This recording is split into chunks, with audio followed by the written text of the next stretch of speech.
Саламатсыңарбы? Кымбаттуу 10 класс кутмандуу күнүңөр менен бүгүн кыргыз адабияты сабагы. Бүгүнкү сабактын темасы Жаңыл Мырза поэмасы. Бул Касым Тыныстановдун калемине таандык чыгарма. Бүгүнкү сабактын максаты окуучулар Жаңыл Мырза поэмасынын мазмуну менен таанышат, негизги идеясын билишет жана тарбиялык маанисин талдашат. Кыргыз профессионал адабиятынын алгачкы түптөөчүлөрүнүн бири болгон Касым Тыныстанов эл арасында айтылып жүргөн легендарлуу баатыр кыз Жаңыл Мырза жөнүндөгү 32 чыгармачылыктагы дастанда профессионалдык деңгээлге жеткирип поэма кылып жазган. Бул поэмасы Касым Тыныстановдун 1925 жылы жарык көргөн Касымдын ырлар жыйнагы деген чакан китепчесинде орун алган. Поэма 600 саптан турат. Какшал тоолору мекендеген Нойгут уруусунун башчысы Жаңыл деген кыз болуп, кичинесинен эркек бала сыңары тарбияланат. Эрежеге жеткенде эр жигиттер жасаган иштерди жасап, эл башына күн түшсө катылгандыгын катыгын берип, тынч күндөрдө аңуулап өзүнүн жаштык доорун өткөрүп жүргөн кези экен. Кыз да болсо Жаңыл Мырза наамын алган Даңазалуу бул кыздын даңкын ошол кезден Сарбагыш уруусунун манабы Түлкү Мырзага да жетет.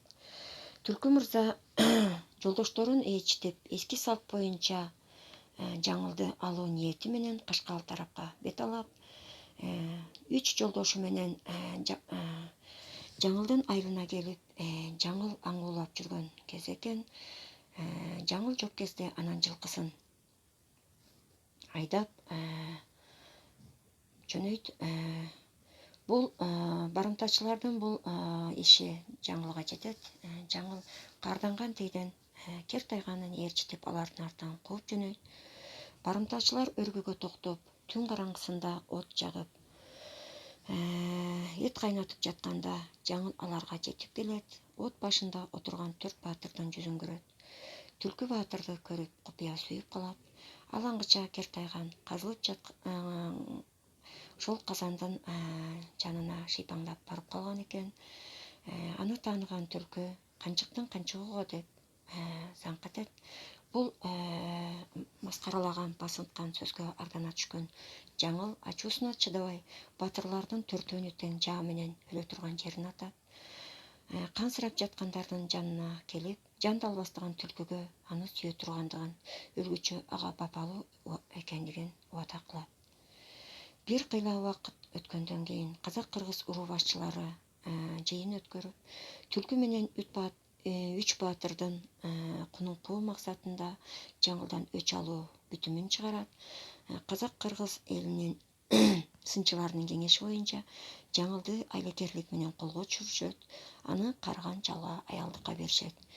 Күң абалына түшкөн Жаңыл тагдырына баш ийип, үй кызматы менен күн өткөрүп жүргөн болот. Мына ошондо баатырдын өнөрүн көргөзсүн эл суранат.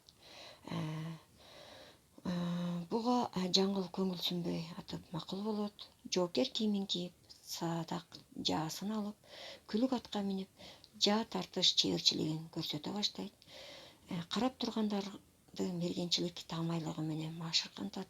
Дагы алар менен кош айтышып, ат таскактатып жолго түшөт. Анын артынан кууганга эч ким даабайт. Туулган жерине келгенде теребел аңгырап бош калганын көрөт. Нойгуттар Кытайлар тарабынан багындырылып, анан өлкө тереңине көчүрүлгөндүгүн билет. Жетимсирей түшкөн баатыр кыз мындан ары кандай максат менен жашаарын билбей эңгиреп, баягы өз өлтүргөн 4 баатырдын жаткан жерге келет. 4-5 сөөктүн ичинен Түлкүнүн башын тааныйт да, катуу күйүткө батып, арманын айтып отурган болот. Кыз да болсо баатырдык иштерди кылып, өзүнүн элин коргоп келген баатыр кызга албетте бул учур трагедиялуу болот. Бүгүнкү күнгө чейин Жаңыл Мырзанын баатырдык иштери эл арасында айтылып жүрөт. Элин коргоо, мекенин сактоо ар бир инсанга бул чоң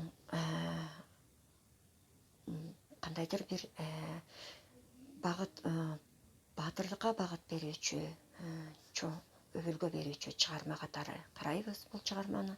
Балдар бул чыгарманын мазмунун толук окуп чыккыла, мазмуну боюнча түшүнгөнүңөрдү айтып бергиле. Андан сырткары Баатырдын бактысы элинин бейпилдиги деген чакан эссе жазгыла.